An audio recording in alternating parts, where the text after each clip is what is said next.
Hello बच्चों, electrochemistry का ये लेक्चर नंबर 8 जिसमें आज हम लोग बात करेंगे इलेक्ट्रोलिसिस। बहुत ही इम्पोर्टेंट है इलेक्ट्रोलिसिस। तो ये इलेक्ट्रोलिसिस है क्या, इसको हम लोग पहले समझें। देखिए, इलेक्ट्रो जो है यहाँ इलेक्ट्रो, इस इलेक्ट्रो का मतलब होता है इलेक्ट्रिसिटी या इलेक्ट्रिक करंट आप कह दीजिए, इसको बोलेंगे इलेक्ट्रिसिटी या इलेक्ट्रिक करंट बोल दीजिए। और जो लिसिस है, इस लिसिस का मतलब होता है ब्रेकिंग, ब्रेकिंग ऑफ कंपाउंड, यानी कंपाउंड को टूटना, इलेक्ट्रोलिसिस हो गया।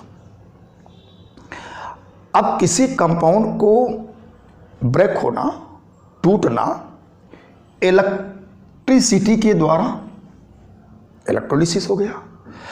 अब ये इलेक्ट्रोलिसिस होगा कहाँ भाई? किसी कंपाउंड को अगर हम इलेक्ट्रिसिटी से तोड़ेंगे, ब्रेक करेंगे, तो तोड़ने के लिए कोई ऑपरेटर्स तो होना चाहिए, कोई एक सेल होना चाहिए, ऑपरेटर्स होना चाहिए। तो जिस सेल में हम लोग ये इलेक्ट्रोलिसिस करेंगे, उस सेल का नाम होगा इलेक्ट्रोलिटिक सेल। क्या नाम होगा? Electrolytic cell.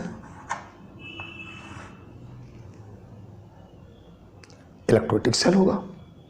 अब इलेक्ट्रोलिटिक सेल क्या है? जिसमें हम किसी कंपाउंड का इलेक्ट्रोलिसिस करेंगे। ज़्यादातर हम लोग इलेक्ट्रोलाइट का करते हैं इलेक्ट्रोलिसिस। तो थोड़ा सा रफली हम लोग समझ लें इलेक्ट्रोलिटिक सेल में। ये देखिए, ये ले लिया और इसमें 2 इलेक्ट्रोड डाल दिया। एक ये इलेक्ट्रोड हो गया और एक इलेक्ट्रोड आपने ये डाल दिया। यहाँ पे बैटरी को फिट कर देंगे क्योंकि करंट को हमें भेजना पड़ेगा। ये पॉजिटिव हो गया, ये नेगेटिव हो गया। करंट यहाँ से ऐसे जाएगी, पॉजिटिव टू नेगेटिव जाती है, ऐसे जाएगी, यहाँ से जाने के बाद फिर करंट ऐसे जाएगी। इसको हम लोग क्या बोलेंगे? कैथोड।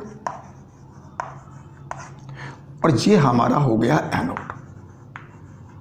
ठीक, एनोड हो गया। अब जिस सब्सटेंस का हम इलेक्ट्रोलिसिस करेंगे, उसको यहां पे हम लोग भर लेंगे। यहां पे हम क्या भर लेंगे? इलेक्ट्रोलाइट। यहां लिख देते हैं इलेक्ट्रोलाइट, भर लेंगे। बात क्लियर हो गई। अब इसमें करंट जब जाएगी, इसमें बैटरी से करंट जब हम पास करेंगे, तो जो इलेक्ट्रोलाइट इसके अंदर है उसकी ब्रेकिंग हो जाएगी, वो आयनों में टूट जाएगा। कोई एक पार्ट कैथोड की तरफ जाएगा और दूसरा पार्ट एनोड की तरफ जाएगा, क्योंकि आयनों में ब्रेक होगा। तो अपोजिट इलेक्ट्रोड की तरफ मूव करेंगे और वहीं पे इलेक्ट्रोड पर ही हमें जो है प्रोडक्ट मिल जाएगा। गैस मिल सकती है, कोई मेटल मिल सकता है, वो तो नेचर ऑफ इलेक्ट्रोलाइट पे डिपेंड है। तो इस सेल के बारे में 1-2 पॉइंट आप लोग समझ लीजिए।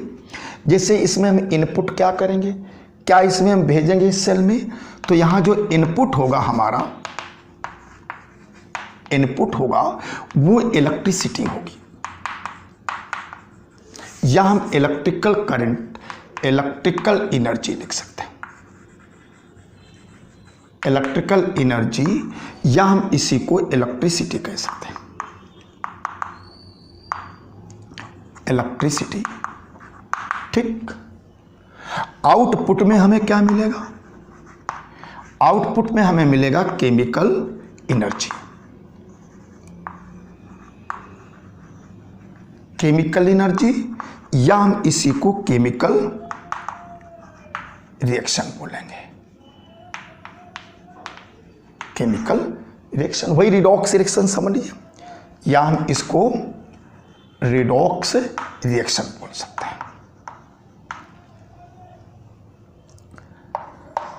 तीसरा पॉइंट है, ये जो रिएक्शन होगी रिडॉक्स, ये नॉन स्पॉन्टेनियस होगी, यानी जब तक तुम करंट पास करोगे, जब तक इलेक्ट्रिसिटी इसमें जाएगी, तब तक इसके अंदर इलेक्ट्रोलिसिस होगी, तब तक रिएक्शन होगी। और अगर आपने करंट भेजना बंद कर दिया तो इसके अंदर होने वाली रिएक्शन है वो भी स्टॉप हो जाएगी, उसमें भी कोई इफेक्ट पड़ने वाला नहीं है। तो ये नॉन स्पॉन्टेनियस रिडॉक्स रिएक्शन होगी। और एक लास्ट पॉइंट और है, यहाँ जो एनोड होता है ये पॉजिटिव होता है, हम लोग पाव बोलते हैं। पाव का मतलब क्या, पा का मतलब हो गया, पी का मतलब पॉजिटिव, ए का मतलब एनोड हो गया, और ओ का मतलब ऑक्सीडेशन होगा, ऑक्सीडेशन यहां पे होगा। और लास्ट पॉइंट एक और है, कैथोड ले लेता हूं, ये नेगेटिव होगा, इसको NCR बोल देते हैं, N का मतलब नेगेटिव, C का मतलब कैथोड, R का मतलब रिडक्शन, यहां पे हमारा रिडक्शन होगा। तो इस तरीके से रिडक्शन, यहां ऑक्सीडेशन, ये देखिए कंडीशन है आपके सामने। इनपुट हमें इस सेल में क्या भेजना है, इलेक्ट्रिकल एनर्जी अर्थात इलेक्ट्रिसिटी इस सेल में भेजेंगे। तो आउटपुट में हमें क्या मिलेगा, यहां पे आउटपुट में हमें मिलेगा केमिकल एनर्जी, या केमिकल रिएक्शन बोलेंगे, रिडॉक्स रिएक्शन। जब तक करंट भेजोगे तब तक रिएक्शन होगी, करंट पास करना बंद कर दोगे तो नॉन स्पॉन्टेनियस रिडॉक्स रिएक्शन होगी। जो एनोड होगा वो पॉजिटिव, कैथोड होगा वो नेगेटिव। जबकि गैल्वेनिक सेल में जस्ट उल्टा था, एनोड आपका नेगेटिव था, याद करिए, और कैथोड आपका ये आपका पॉजिटिव था गैल्वेनिक सेल में। इस इलेक्ट्रोलिसिस के पहले जितनी भी बातें हमने पढ़ाई हैं, करीब आपके 7 लेक्चर, वो 7 लेक्चर समझिए पूरे के पूरे गैल्वेनिक सेल पे ही थे। गैल्वेनिक सेल का EMF निकालना, फिर नर्स क्वेश्चन निकालना, फिर बहुत सारे न्यूमेरिकल, फिर बहुत सारी बातें आपको समझाई, वो सब गैल्वेनिक सेल पे थे। तो ये आपके 5 पॉइंट इस इलेक्ट्रोलिटिक सेल की बात है। इसी सेल में इलेक्ट्रोलिसिस होगी, किसका होगा, इलेक्ट्रोलाइट का इलेक्ट्रोलिसिस इसी सेल में किया जाएगा। अच्छा, अब इसके बाद थोड़ी सी बात आपको और समझना है। वो थोड़ी सी बात ये समझनी है कि अगर हम किसी इलेक्ट्रोलाइट का इलेक्ट्रोलिसिस करेंगे तो जो उससे प्रोडक्ट बनेंगे, तो वो प्रोडक्ट किस पे डिपेंड करेंगे। वो प्रोडक्ट नेचर ऑफ इलेक्ट्रोलाइट पे भी कर सकते हैं। इसके बाद इसके अंदर मीडियम क्या है, एक्वस है मीडियम कि मोल्टेन है, उस पर डिपेंड करेगा। अगला पॉइंट, इस नेचर ऑफ इलेक्ट्रोलाइट, इलेक्ट्रोड, इस इलेक्ट्रोड के नेचर पर भी डिपेंड करेगा। मतलब बहुत सारे फैक्टर हैं जो कि डिपेंड करेंगे प्रोडक्ट के लिए। जैसे कुछ पॉइंट हम आपको समझा देता हूं, यहां पर कौन कौन से पॉइंट डिपेंड करेंगे। जैसे फर्स्ट पॉइंट मैंने लिखा, ये लिख रहा हूं, factor on which product at electrode depends. Any factors on which product at electrode depends, मतलब वो फैक्टर जो डिपेंड करता है प्रोडक्ट के फॉर्मेशन पे, यानी फैक्टर लगाएंगे। तो इसमें कई हैं, जैसे नंबर 1 पहला है medium of electrolyte, medium of electrolyte. Medium में एक पहली कंडीशन इसमें हो सकती है कि आपने मोल्टेन इलेक्ट्रोलाइट ले लिया। मोल्टेन का मतलब बिल्कुल लिक्विड फॉर्म में है। इलेक्ट्रोलाइट तो इसे सॉलिड होता है, इलेक्ट्रोवैलेंट कंपाउंड होते हैं, तो सॉलिड होता है तो उसको मोल्टेन स्टेट में लेंगे। दूसरी कंडीशन हम लोग एक्वस इलेक्ट्रोलाइट ले लिया। एक्वस का मतलब पानी, पानी के साथ इलेक्ट्रोलाइट को मिला के रखेंगे, इसमें पानी नहीं मिलाएंगे। दूसरी कंडीशन, दूसरी concentration, concentration of electrolyte. Concentration की बात करिए, इसमें भी दो है, एक तो कंसंट्रेटेड इलेक्ट्रोलाइट और दूसरा इसी का होगा एक्वस इलेक्ट्रोलाइट। एक्वस और डाइल्यूट लिख देता हूं यहां पे, डाइल्यूट, एक्वस तो होगा ही। कंसंट्रेशन में कंसंट्रेटेड इलेक्ट्रोलाइट और डाइल्यूट इलेक्ट्रोलाइट। डाइल्यूट होगा, डाइल्यूट का मतलब पानी की अमाउंट ज्यादा होगी। और एक तीसरा पॉइंट है, बड़ा इंपॉर्टेंट है, nature of electrode. Nature of electrode पे इसमें कुछ इनर्ट इलेक्ट्रोड होंगे। इनर्ट इलेक्ट्रोड का मतलब होता है कि इलेक्ट्रोलाइटिक सेल में उन्हें किसी रिएक्शन से मतलब नहीं है।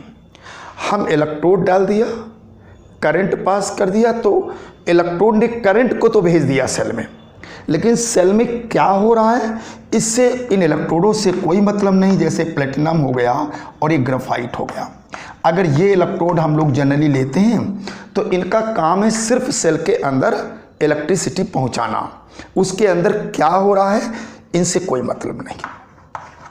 दूसरा, इसी में एक्टिव इलेक्ट्रोड होंगे। इलेक्टिव इलेक्ट्रोड होंगे, इलेक्टिव में जैसे कापर हो गया, एक्टिव हो गया, एफई हो गया, जेडन हो गया, एजी हो गया, ये सब तुम्हारे एक्टिव। तो ये तीन फैक्टर हैं जिन पे प्रोडक्ट का फॉर्मेशन डिपेंड करेगा। क्या medium of electrolyte, concentration of electrolyte और नेचर ऑफ इलेक्ट्रोड। ये हो गया। इसके बाद एक दो बातें और हैं, जैसे जब प्रोडक्ट का फॉर्मेशन होगा सेल में तो कुछ लिखने का तरीका आपको समझा दें कि आप लिखेंगे कैसे। पहली तो बात ये है, लिख देता हूं rule for product formation. Product formation के लिए कुछ रूल है। क्या रूल है? जैसे पहला पॉइंट, अगर इनर्ट इलेक्ट्रोड है तो वो रिडॉक्स रिएक्शन में पार्टिसिपेट नहीं होगा, उसे रिएक्शन से कोई लेना देना नहीं है। तो इसको हम लिख देते हैं जिससे कि आपको याद रहे कि इनर्ट इलेक्ट्रोड जैसे प्लेटिनम हो गया और ग्रेफाइट हो गया, लिख देता हूं graphite, do not participate in redox reaction. यानी रिडॉक्स रिएक्शन में ये पार्टिसिपेट नहीं करते हैं। यानी inert electrode do not participate in redox reaction. दूसरा पॉइंट, जब हम रिएक्शन लिखेंगे भाई, एक तो रिएक्शन एनोड पे होगी, एक कैथोड पे होगी, तो एनोड वाली रिएक्शन को हम पहले लिखेंगे, ये भी याद रखिए। We write anode reaction first. हम पहले एनोड रिएक्शन को लिखेंगे, ये भी आपको क्लियर हो गया। और तीसरी बात और लास्ट पॉइंट है कि अगर इलेक्ट्रोड एक्टिव हैं तो फिर उसमें जितनी भी रिएक्शन होती हैं वो सब स्टॉप हो जाएंगी, वो एक भी रिएक्शन उस सेल के अंदर नहीं होगी, जितनी भी होने की चांसेस कुछ नहीं होगा, केवल इलेक्ट्रोड का ऑक्सीडेशन होगा और एक तरफ उसका रिडक्शन होगा। यानी आप कहेंगे कि in case of active electrode all reaction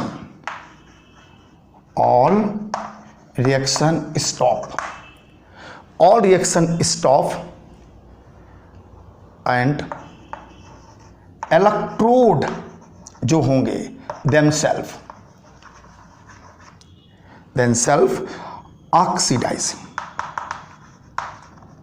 oxidizing and reducing, उन्हीं का ऑक्सीडेशन और रिडक्शन होगा और इसके अलावा कुछ नहीं होना। तो ये 3 पॉइंट हैं, केवल समझना है इनको, बाकी आपको समझना है इलेक्ट्रोलिसिस में कौन रिएक्शन एनोड पे होगी, कौन कैथोड। ये तो पॉइंट आपको याद रखेगा कि अगर इनर्ट इलेक्ट्रोड है तो उसका कोई लेना देना नहीं, हम लोग एनोड वाली रिएक्शन पहले लिखते हैं, कॉमन सी बात है।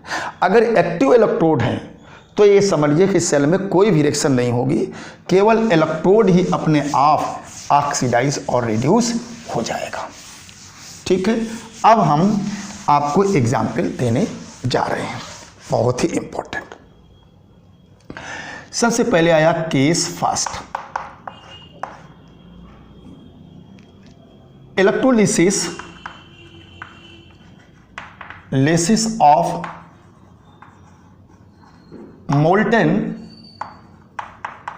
NaCl with platinum electrode. अब देखिए यहां प्लेटिनम इलेक्ट्रोड है, ये प्लेटिनम इलेक्ट्रोड आपका इनर्ट इलेक्ट्रोड है, इसका काम है सिर्फ करंट को पास करना।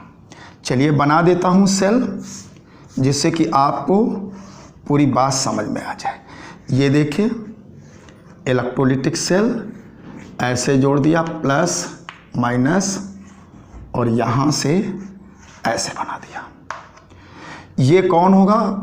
एनोड है, कैथोड है, करंट ऐसे जाएगी और ऐसे।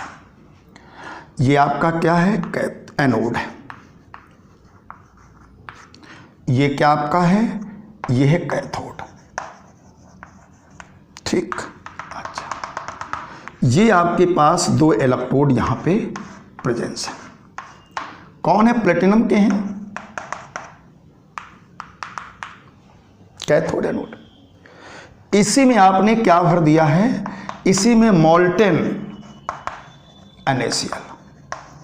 मोल्टेन का मतलब बिल्कुल पिघला हुआ लिक्विड के रूप में, पानी नहीं है ना, यानी पानी नहीं है, ऐसे ही NaCl सॉलिड होता है, नमक, उसको मेल्ट कर दिया गया। अब मेल्ट कैसे करोगे? इलेक्ट्रिसिटी से मेल्ट होगा, हाई टेम्परेचर पे मेल्ट होगा, यहां पे भर लेंगे।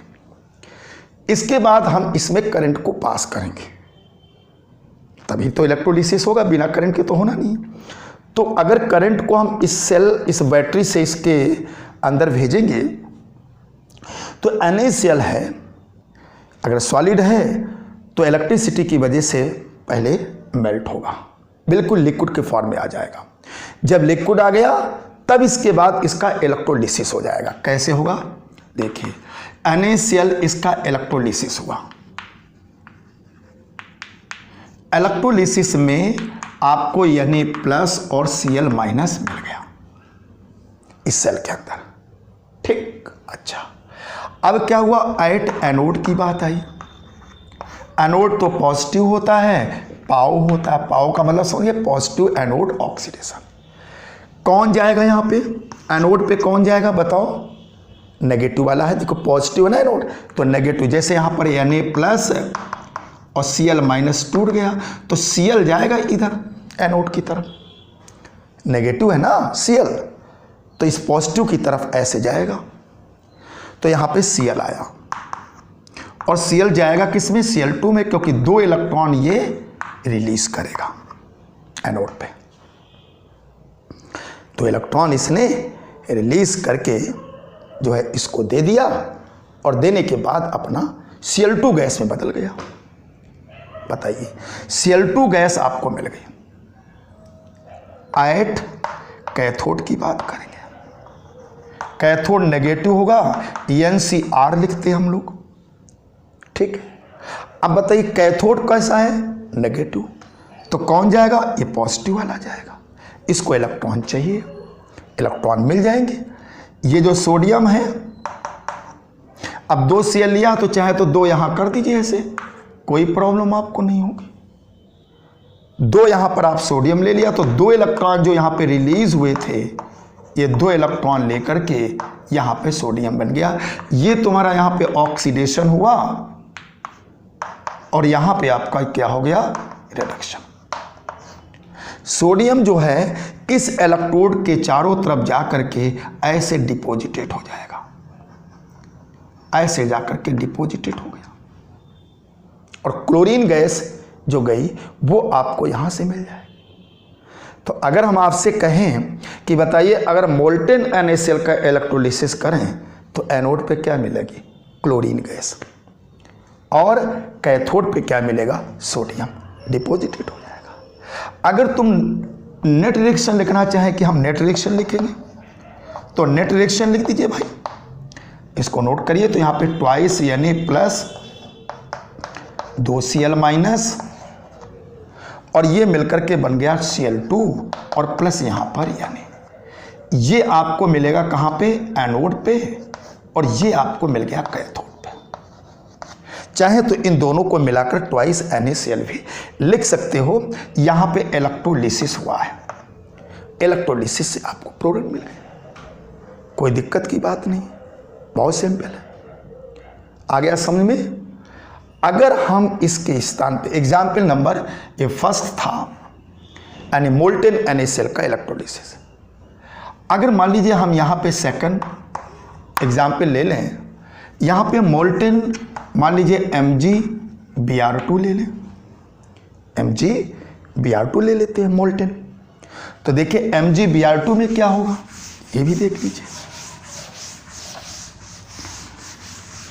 MgBr2 में हमें यहाँ पे MgBr2 मोल्टेन, यहाँ पे हमें MgBr2 लेना पड़ेगा। तो MgBr2 में क्या हो जाएगा, Mg प्लस और Br माइनस कर लेता है। यहाँ पे बहुत सिंपल है।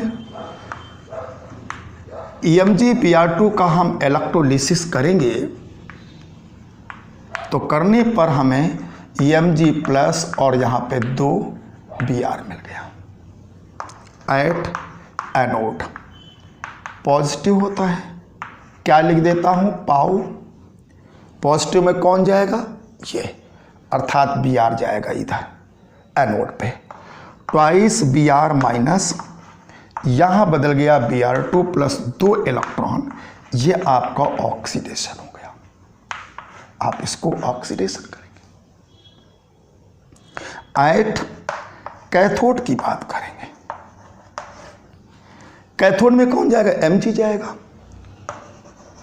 Mg प्लस 2 इलेक्ट्रॉन ऐड किया और यहाँ पे Mg, ये हो गया रिडक्शन। चाहे तो पूरी रिएक्शन को आप जोड़ के भी लिख सकते हो। तो यहाँ से क्या मिलेगी, यहाँ से हमें मिलेगी ब्रोमीन, और ये मैग्नीशियम जा करके इस कैथोड के चारों तरफ डिपॉजिटेड हो जाएगा। क्लियर हो गया। तेरे मोल्टेन में कुछ नहीं, 2 आयंस मिलेंगे, पॉजिटिव नेगेटिव। पॉजिटिव वाला जाएगा तुम्हारा कैथोड में, नेगेटिव वाला एनोड में जाएगा। एक आप लोग ये घर में कर लेना, मोल्टेन AlCl3, AlCl3 को घर में आप लोग कर लेना। Al पे +3 आएगा, Cl पे माइनस आएगा, Al जाएगा कैथोड में डिपॉजिटेड होगा, Cl आपको एनोड में। इस रिएक्शन को आप लोग कर लेंगे। क्लियर हो गया, ओके। ये केस फर्स्ट रहा मोल्टेन। अब देखिए केस आया दूसरा, केस दूसरा आया, उसको आप लोग समझिएगा। दूसरे केस में हमने क्या लिखा, दूसरे केस में यहां से हटा देते हैं, दूसरे आएगा। केस दूसरे में आया एक्वस NaCl इलेक्ट्रोलिसिस, ये लिख देता हूं। केस सेकंड में electrolysis of aqueous NaCl with platinum electrode. यही बिल्कुल सेम कंडीशन है। एक्वस और यहां पे कंसंट्रेटेड NaCl है, याद रखें। अगर डाइल्यूट होगा तो डाइल्यूट लिखा जाएगा, अगर एक्वस NaCl है तो हम उसे कंसंट्रेट NaCl मान लेंगे। नहीं आया समझ में? कंसंट्रेट मान लेंगे। और अगर डाइल्यूट होगा तो उसके ब्रैकेट में लिखा जाएगा कि एक्वस डाइल्यूट NaCl है, तब कंडीशन चेंज होगी। यहां हम कंसंट्रेटेड NaCl मान लिया। तो एक्वस है तो इसके अंदर आपका क्या होगा, NaCl होगा और प्लस वाटर, यानी पानी भी होगा। क्यों? एक्वस है, इसलिए यहां पर पानी भी भरा होगा। अब जब हम इसका इलेक्ट्रोलिसिस करेंगे तो जानते हो NaCl तुम्हारा टूटेगा Na प्लस और Cl माइनस में, लेकिन इसके अंदर पानी भी है, पानी भी तो है, तो पानी भी टूटेगा, इसका भी इलेक्ट्रोलिसिस होगा H प्लस और OH माइनस, इसका भी इलेक्ट्रोलिसिस होगा। यानी हमें 4 आयंस मिल गए। इस सेल के अंदर हमें 4 आयन मिल जाएंगे। Na प्लस मिला, Cl माइनस मिला, OH माइनस मिला और H प्लस मिला। ये हमें 4 तरीके के इसके अंदर आयंस मिल गए, 4 आयंस मिल गए। अब ये जो 4 आयंस मिले तो अब देखिए एट एनोड की बात कर रहा हूं। एट एनोड यानी पॉजिटिव, जिसे हम लोग पाव बोलते हैं। कौन जाएगा एनोड पे यानी पॉजिटिव में? ये दोनों नेगेटिव आयंस जाएंगे, यानी Cl माइनस। तो एनोड पर Cl माइनस और OH माइनस आएंगे और दोनों ये डिस्चार्ज होना चाहते हैं। ये भी अपना चार्ज खत्म करना चाहता है और OH भी खत्म करना चाहता है। एट कैथोड में आ जाइए। कैथोड में कौन आएगा? सोडियम आयन आएगा और H प्लस आएगा। ये सोडियम आयन आएगा और H प्लस आएगा। ये दोनों भी डिस्चार्ज होना चाहते हैं। तो अब कौन होगा डिस्चार्ज? इन दोनों में कौन होगा डिस्चार्ज? उसमें कौन होगा? तो इसके लिए आपको थोड़ा सीरीज याद रखना पड़ेगा।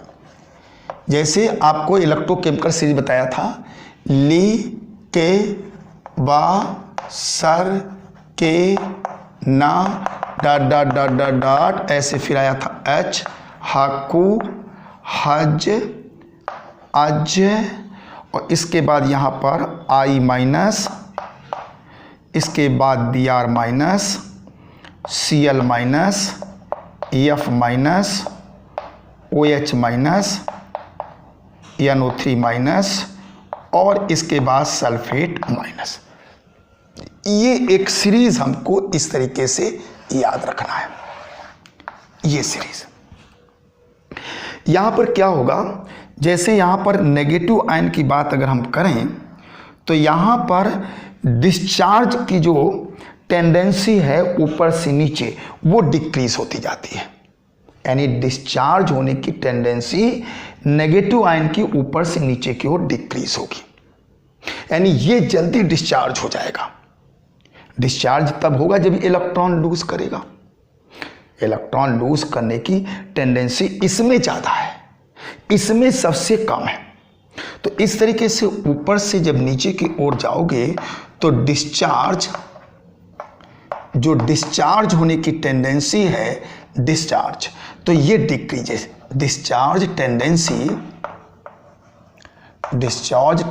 डिक्रीजेस। ये डिस्चार्ज टेंडेंसी जो है ऊपर से नीचे की ओर क्या होगी, इस नेगेटिव में डिक्रीज होगी। ठीक है, क्योंकि इन्हें इलेक्ट्रॉन लूज कर रहा है, ये जल्दी से लूज नहीं करेंगे, ऊपर वाले इलेक्ट्रॉन जल्दी से लूज करेंगे।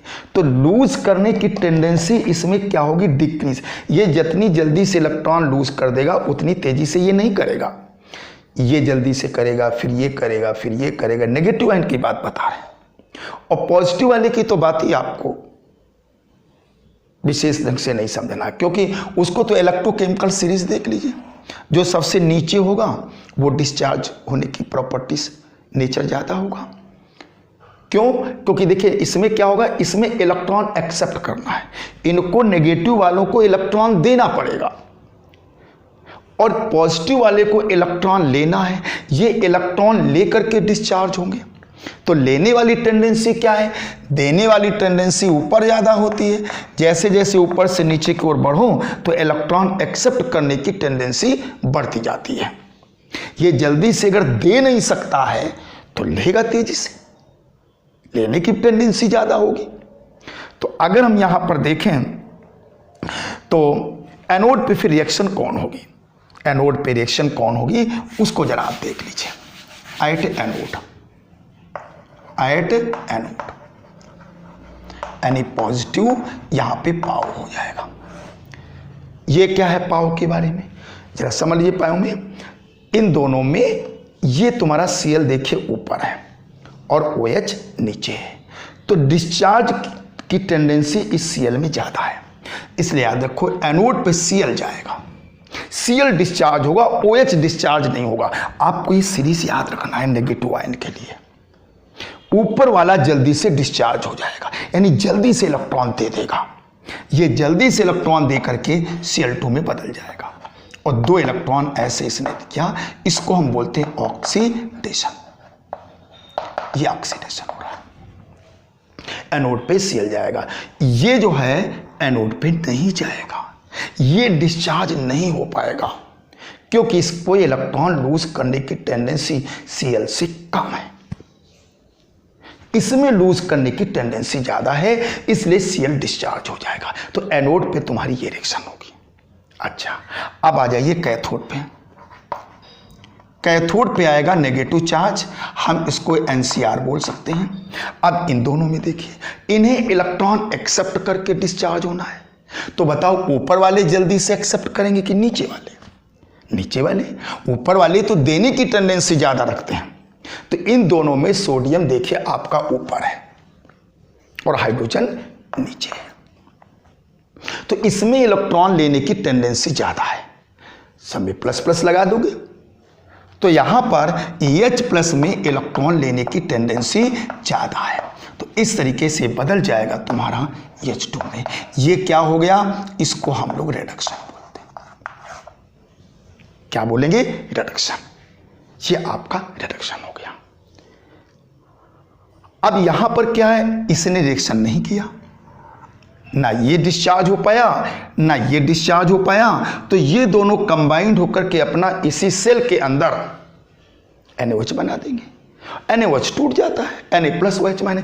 इसका मतलब क्या है, Cl तुम्हारा यहां पर जाएगा कैथोड पे और यहां पे H जो है ये तुम्हारा जाएगा इस कैथोड पे और Cl इस एनोड पे जाएगा और ये दोनों इस सॉल्यूशन में इस सेल में पड़े रहेंगे। ये किसी इलेक्ट्रोड की तरफ नहीं जाएंगे, अपना चाहें तो मिल करके NaOH का फॉर्मेशन कर दें, लेकिन NaOH फिर टूट जाएगा। तो अगर हम आपसे कहें कि भाई एक्वस NaCl का अगर हम इलेक्ट्रोलिसिस करें तो कंसंट्रेटेड NaCl होना चाहिए, तो ऐसी कंडीशन पर कैथोड और एनोड पे हमें क्या मिलेगा? एनोड पे हमें मिलेगी क्लोरीन और कैथोड पर हमें मिलेगी हाइड्रोजन गैस। इस ओवरऑल अगर हम सिस्टम में देखें, इस ओवरऑल सिस्टम में अगर हम देखें तो एक बात समझ लीजिए, यहाँ पे हमारी समझ में आ रही है कि बताइए H आयन डिक्रीज हो रहा है। देखिए H आयन है, H आयन कंसंट्रेशन तो डिक्रीज हो रहा है, तो NaCl एक्वस NaCl का इलेक्ट्रोलिसिस करेंगे तो यहाँ पर H आयन का जो कंसंट्रेशन है ये क्या होगा? डिक्रीज होगा, डिक्रीज हो रहा है। याद रखिए H आयन कंज्यूम हो रहे हैं, खत्म हो रहे हैं, OH आयन तो खत्म हो नहीं रहे, तो OH आयन का मतलब सॉल्यूशन बेसिक, बेसिक का मतलब pH वैल्यू ज्यादा, इसका मतलब H आयन जब डिक्रीज होगा तो pH आयन क्या हो जाएगा? ये इंक्रीज हो जाएगा। इस सेल सिस्टम के अंदर की बात बता रहा हूं, इस सेल के अंदर H आयन डिक्रीज होगा, हाइड्रोजन आयन कंसंट्रेशन डिक्रीज होगा, pH आयन इंक्रीज हो जाएगा जब आप इलेक्ट्रोलिसिस कराएंगे, और यहां पर OH आयन कंसंट्रेशन ये भी इंक्रीज होगा, ये भी इंक्रीज होगा, तभी pH बढ़ा। और इसके बाद अगर हम इसके अंदर NaCl का आयन का मैंने सोडियम आयन के कंसंट्रेशन की बात करें तो सोडियम आयन का कंसंट्रेशन इसके अंदर जो है वो कांस्टेंट रहेगा। ये कांस्टेंट क्यों? क्योंकि कांस्टेंट इसलिए है क्योंकि जो Na सोडियम आयन यहां पे आपको मिल गए वही इस सॉल्यूशन में बने रहेंगे, वही इस सॉल्यूशन में बने रहेंगे। H आयन जब कंज्यूम हो गया, घट गया, तो OH आयन कंसंट्रेशन इंक्रीज हो गया। इनिशियल स्टेट में क्या है? पूरा न्यूट्रल है। इनिशियल स्टेट में न्यूट्रल है। जितने तुम्हारे H आयन हैं उतने OH आयन होंगे, जितने Cl हैं उतने यहाँ पर सोडियम आयन होंगे। लेकिन जब कंज्यूम हो गया तो इसका कंसंट्रेशन बढ़ गया। अगर हम तुमसे कहें NaCl का कंसंट्रेशन, तो NaCl का कंसंट्रेशन भी क्या होगा? यहाँ पे डिक्रीज होगा। ये भी कंसंट्रेशन क्यों? Cl आयन खत्म हो रहा है। Cl आयन खत्म होने का मतलब ये डिक्रीज हो जाएगा। ठीक है, जब H आयन डिक्रीज होंगे तो OH आयन का कंसंट्रेशन इंक्रीज हो जाएगा। क्लियर? ठीक है, तो ये बातें आपने यहां पर देखी। अब देखिए दूसरा एक केस हम आपको इसी में समझा रहे हैं, बहुत ही बढ़िया सा एग्जाम्पल आप समझिएगा कि मान लीजिए हमने यहां पर ले लिया इलेक्ट्रोलिसिस केस, और है केस थर्ड में आ गया electrolysis of aqueous NaCl dilute है विद यहाँ पर प्लेटिनम इलेक्ट्रोड हमने यहाँ पे लिया, लेकिन डाइल्यूट ले लिया। डाइल्यूट का मतलब ये हो गया कि इसके अंदर जो पानी लेंगे ये पानी बहुत ही एक्सेस में ले लेंगे, बहुत ही अधिक अमाउंट में हम लोग यहाँ पर पानी को लेंगे। पानी को जब हम ज़्यादा लेंगे तो देखिए NaCl का जब इलेक्ट्रोलिसिस हुआ तो ये Na+ और Cl- ऐसे टूट गया, Na+ Cl- ऐसे रिमूव हो गया। पानी भी टूटेगा तो पानी टूट गया H+ और OH- में। लेकिन अब इस बार क्या होंगे? ये लार्ज अमाउंट में होंगे, यहां पर ये लार्ज अमाउंट में, क्योंकि पानी ज्यादा लोगे ना, डाइल्यूट है ना, डाइल्यूट का मतलब पानी की एक्सेस अमाउंट। अब बताइए एट हम एनोड की बात करें पॉजिटिव, तो एनोड पे Cl- और OH- जाएगा। एट कैथोड की अगर हम बात करें नेगेटिव वाला, तो यहाँ Cl- और इसके बाद OH- की बात करें, ये कंडीशन कर लिया, ये सॉरी कैथोड पर जाएगा Na+ और इसके बाद H+। अब देखिए एट एनोड पे होगा क्या? एट एनोड पे क्या होगा? एनोड पे वैसे तो Cl जाना चाहिए क्योंकि Cl ऊपर है, ये जल्दी डिस्चार्ज होगा, OH नीचे है, लेकिन इसमें OH आयन का कंसंट्रेशन ज़्यादा है, मतलब OH आयन की संख्या ज़्यादा है। ये ज़्यादा OH आकर के मिल करके आए इससे लड़ने के लिए, ये अकेला है। यहाँ जब OH आयन कंसंट्रेशन बढ़ गया बहुत ज़्यादा डाइल्यूट लेने पर, तो फिर एनोड पर ये नहीं जाता है, एनोड पर यहाँ पर OH जाता है, क्योंकि OH का कंसंट्रेशन ज़्यादा है, इसलिए यहां पर OH- जाएगा और ये बदलता है H2O+ O2। तो ले लीजिए यहां पे 4 हो जाएंगे, यहां से 4 इलेक्ट्रॉन रिलीज होंगे। क्या हो गया? ये हो गया ऑक्सीडेशन, ऑक्सीडेशन हो गया। एट कैथोड की कहानी समझा रहा हूं। कैथोड में कौन जाएगा? कैथोड में इन दोनों की बात है। तो देखिए रिड्यूस, इसको जो है डिस्चार्ज होना है, तो इलेक्ट्रॉन इसको भी लेना है, इसको भी लेना। कौन जल्दी से ले लेगा? हाइड्रोजन, क्योंकि वो नीचे है, वहाँ तो कोई दिक्कत नहीं, यहाँ डिस्टर्ब हो गया कहानी। तो एच आयन चूंकि नीचे है इसलिए एच आयन इलेक्ट्रॉन को जल्दी से लेगा। तो एच आयन 4 यहाँ ले लीजिए, क्योंकि 4 इलेक्ट्रॉन वहाँ से रिलीज हुए हैं, तो यहाँ पे ट्वाइस H2 बन गया। ये रिएक्शन होगी कैथोड पे।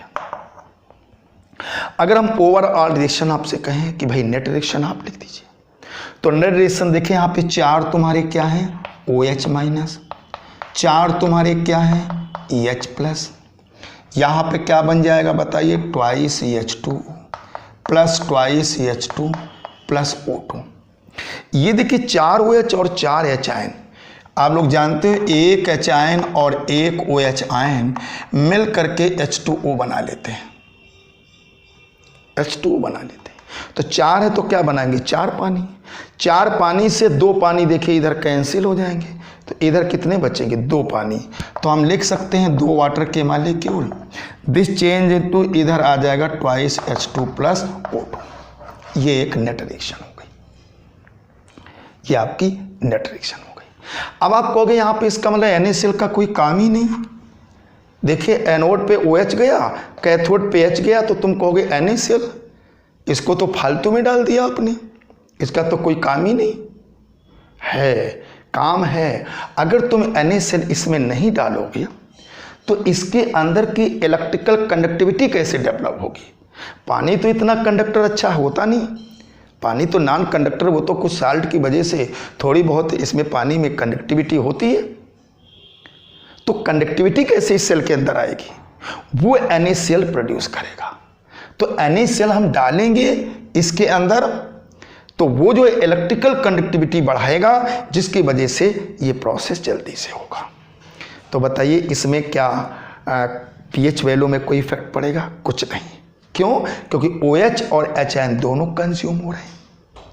सोडियम आयन का कंसंट्रेशन में कोई इफेक्ट नहीं, Cl के कंसंट्रेशन में कोई इफेक्ट नहीं, OH और H आयन का कंसंट्रेशन खत्म हो रहा है और दोनों न्यूट्रलाइज हो रहे हैं। तो जब डाइल्यूट होता है तो डाइल्यूट में हमें थोड़ी सी बात यहां पे देखना होगा, क्योंकि डाइल्यूट में OH आयन का कंसंट्रेशन बढ़ जाता है और इतना ज़्यादा बढ़ जाता है कि फिर ये Cl पीछे रह जाता है और OH जा करके वहाँ पर डिस्चार्ज हो जाता है। क्लियर हो गया कहानी? अच्छा, अब इसके बाद देखिए एक और आपको एक्सेप्शनल केस बताता हूँ। बड़ा अच्छा केस है आपके सामने, बहुत एक्सेप्शनल केस है, जरा इसको देख लीजिए। इस केस में जैसे हमने आपको बताया इलेक्ट्रोलिसिस ऑफ एक्वस डाइल्यूट हटा दिया, aqueous NaCl with platinum anode and mercury cathode. Mercury cathode, इसकी प्रेजेंस की बात हमने कही है।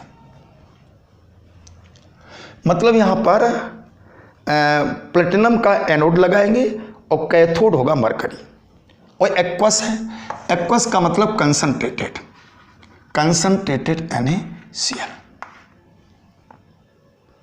ठीक, तो चलिए भाई NaCl का हम इलेक्ट्रोलिसिस करेंगे, तो यहां Na प्लस और Cl माइनस में जाएगा, वाटर भी जाएगा H प्लस और OH माइनस में।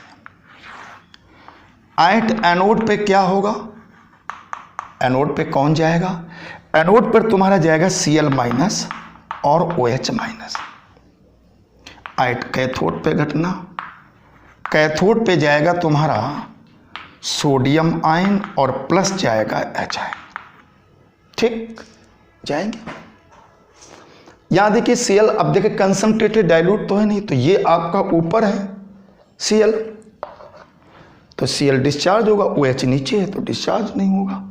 तो यहाँ पे एट एनोड की बात यदि हम करें तो एनोड पे Cl माइनस 2 ले लिया, तो यहाँ पर Cl2 और 2 इलेक्ट्रॉन निकले, यहाँ पे ऑक्सीडेशन हो गया।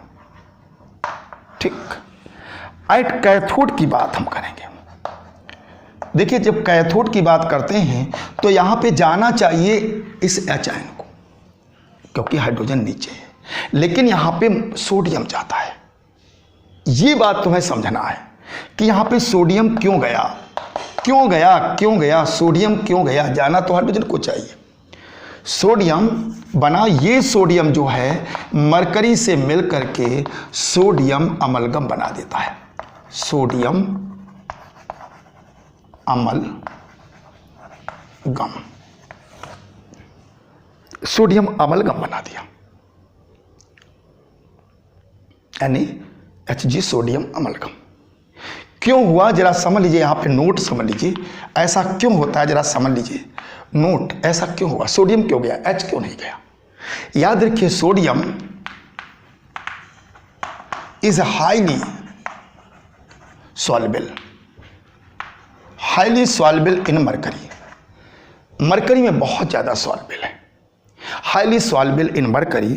सो exothermic reaction, exothermic process take place, exothermic process take place. और जो एक्सोथर्मिक प्रोसेस होती है वो होता है स्पॉन्टेनियस। एक्सो, जब सोडियम बड़ी तेजी से मरकरी में मिलता है तो बहुत ज्यादा एनर्जी, बहुत ज्यादा हीट निकलती है, एक्सोथर्मिक रिएक्शन होती है। एक्सोथर्मिक रिएक्शन स्पॉन्टेनियस रिएक्शन होती है, इसलिए सोडियम जाकर के मरकरी के साथ बहुत तेजी से सॉल्युबल हो जाता है। इस बात को याद रखें, बहुत इंपॉर्टेंट बात है, क्योंकि एक्सेप्शनल केस है यहां पे।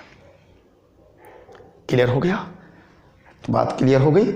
इलेक्ट्रॉन, ये जो है हमारा एक सेल है जिसका नाम है कास्टनर कैनरर सेल। जब NaOH का हम इंडस्ट्रियल प्रिपरेशन करते हैं तो इस इंडस्ट्रियल प्रिपरेशन में हम इस मेथड को अप्लाई करते हैं। यहाँ पे सोडियम अमलगम मिल गया, अब सोडियम अमलगम में हम लोग वाटर को डाल करके सोडियम हाइड्रोक्साइड को बना देते हैं, और यहाँ पे क्लोरीन तो हमें मिल गई। इसके बाद एक लास्ट मेथड इसमें और आता है जिसे हम बोलते हैं केस फोर्थ में। जरा केस फोर्थ में जरा देख लीजिए क्या है। अगर मान लीजिए nature of electrode, active electrode ले लेता हूं, nature of electrode, active electrode की बात करता हूं। एक्टिव इलेक्ट्रोड, इसमें हमने लिखा है इलेक्ट्रोलिसिस ऑफ NaCl। चाहे तुम्हारा एक्वस हो, चाहे कंसंट्रेट हो, चाहे मोल्टेन हो, कोई भी एनी कंडीशन हो, ये electrolysis of NaCl with active electrode. मान लो कॉपर ले लिया, बना देता हूं। यहां पर देखिए कॉपर इलेक्ट्रोड डाल दिया,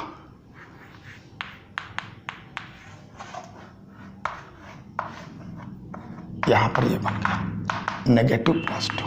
ये कॉपर के हैं दोनों, ठीक है। और इसमें आपने NaCl भर दिया सॉल्यूशन। अब वो मोल्टेन हो सकता है, एक्वस हो सकता है, डाइल्यूट हो सकता है, कुछ भी, कोई भी कंडीशन हो सकती है। तो बताइए जब NaCl का आपने इलेक्ट्रोलिसिस करोगे तो Na+ और Cl- जाएगा। एक्वस लोगे तो पानी भी जाएगा, EH+ और OH-। अब एट एनोड पे क्या होगा, एनोड पे जाएगा तुम्हारा Cl-। ये देखिए एनोड है, Cl- जाएगा, सॉरी एनोड पे, ठीक है, Cl- जाएगा, OH- जाएगा, और यहां पर कॉपर भी जाएगा। कॉपर इलेक्ट्रोड है ना, एक्टिव है, ये भी जाएगा। अब इसमें कौन डिस्चार्ज होना चाहेगा, यानी कौन जल्दी से इसमें ऑक्सीडाइज होना चाहेगा। देखिए यहां पर Cl ये है और Cl के ऊपर आपका कॉपर ये है, तो यहां तो कॉपर जाएगा। यहां तो ये एक्टिव है, ये कोई कुछ नहीं जाएगा, कॉपर जाएगा। तो कॉपर आपका इस तरीके से कॉपर +2 में बदल जाएगा, +2 इलेक्ट्रॉन। ये ऑक्सीडेशन हो गया, ये ऑक्सीडाइज हो गया, अर्थात इसका ऑक्सीडेशन हो गया। इसका ऑक्सीडेशन हो गया।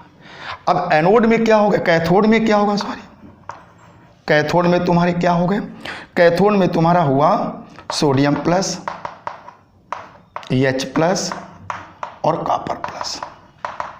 ये मतलब कुल मिला के कॉपर आयन यहाँ पे आएगा, यहाँ से एनोड से कॉपर निकल करके सोल्यूशन में आना स्टार्ट हो जाएगा। अब यहाँ पे देखिए कैथोड पे ये 3 चीजें आई, सोडियम आया, अच्छा, और यहाँ पे Cu प्लस भी आपके पास आ गया। अब इसमें कौन तेजी से इलेक्ट्रॉन ले सकता है, अब देखिए यहाँ पे कॉपर तुम्हारा ऊपर है ये, और सोडियम और हाइड्रोजन तो ऊपर है, तो ये जल्दी से इलेक्ट्रॉन लेगा। इसका मतलब यहाँ पे कॉपर प्लस 2 एक्वस, ये 2 इलेक्ट्रॉन एक्सेप्ट करके यहाँ पे कॉपर में जाएगा। यही कॉपर इसके चारों तरफ क्या होगा, डिपॉजिटेड हो जाएगा। इससे कॉपर निकल करके इस इलेक्ट्रोड पे जाकर के डिपॉजिटेड होता जाएगा। तो यहाँ पे जितनी भी रिएक्शन है आपकी ये सब हैं, ये सब स्टॉप हो गई, कोई भी नहीं, केवल इलेक्ट्रोड का ही यहाँ पर ऑक्सीडाइजिंग और रिड्यूसिंग केस होता है। इस केस में इसका मतलब अगर यहाँ पे इम्प्योर कॉपर है तो यहाँ से कॉपर निकल करके यहाँ पे जाकर के डिपॉजिटेड होता जाएगा। इसका मतलब अगर हम लोग इस केस का यूज कर लें इलेक्ट्रो रिफाइनिंग में तो बहुत बढ़िया काम होगा। इलेक्ट्रो रिफाइनिंग में जैसे मान लीजिए इलेक्ट्रो रिफाइनिंग में बहुत बढ़िया इसका यूज होता है। इलेक्ट्रो रिफाइनिंग क्या होता है, इलेक्ट्रो रिफाइनिंग जरा देख लीजिए। इलेक्ट्रो रिफाइनिंग में जैसे मान लीजिए हमें ये मेट्रोलॉजिकल ऑपरेशन की बात है, ये जैसे मान लिया हमने ले लिया सिल्वर, कैसा ले लिया, इम्प्योर, क्या बना दिया इसका हमने बना दिया एनोड, और यहाँ से इलेक्ट्रिसिटी दे दिया, और यहाँ पर हमने ले लिया सिल्वर, और यहाँ पर प्योर ले लिया, और ये कैथोड है। ठीक, ये चीज़ हमने इस तरीके से इसमें पढ़ लिया। ये इम्प्योर था और ये एनोड है और ये प्योर आपका कैथोड। अब इसके अंदर आपने सॉल्यूशन भर लिया, कोई भी डाल दो सॉल्यूशन।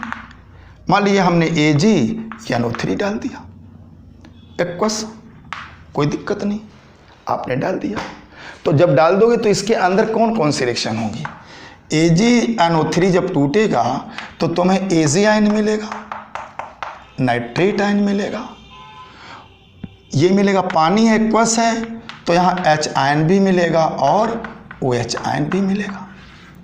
अब एट एनोड पे कौन कौन सी चीज़ मिल जाएगी, एनोड पे NO3 माइनस मिलेगा, OH माइनस मिलेगा और Ag मिलेगा, Ag मिलेगा। अब इसमें इलेक्ट्रॉन को रिलीज करना है, देना है, कौन जल्दी से देगा, NO3 यहाँ पर है, यहाँ पे NO3, तो NO3 तो ये सब नीचे है, OH भी नीचे है, तुम्हारा Ag ऊपर है। इसका मतलब ये एक्टिव है ना, इसलिए आ गया।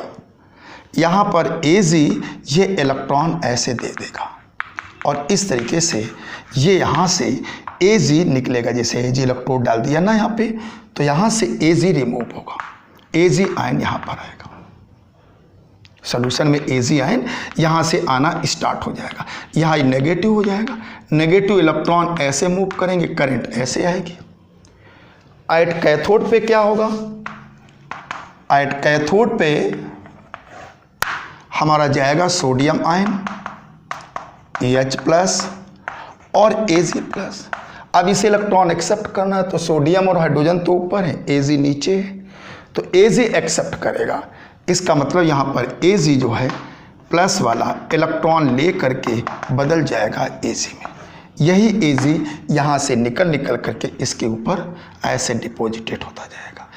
प्योर जो है Ag को यहाँ से हम स्क्रैच कर लेते हैं, यहाँ पे नीचे इम्प्योरिटी बैठ जाती है। इस तरीके से हम सिल्वर को जो है रिफाइनिंग कर लिया, प्योर सिल्वर बना लिया, जो इम्प्योर थी इम्प्योर से प्योर कर लिया।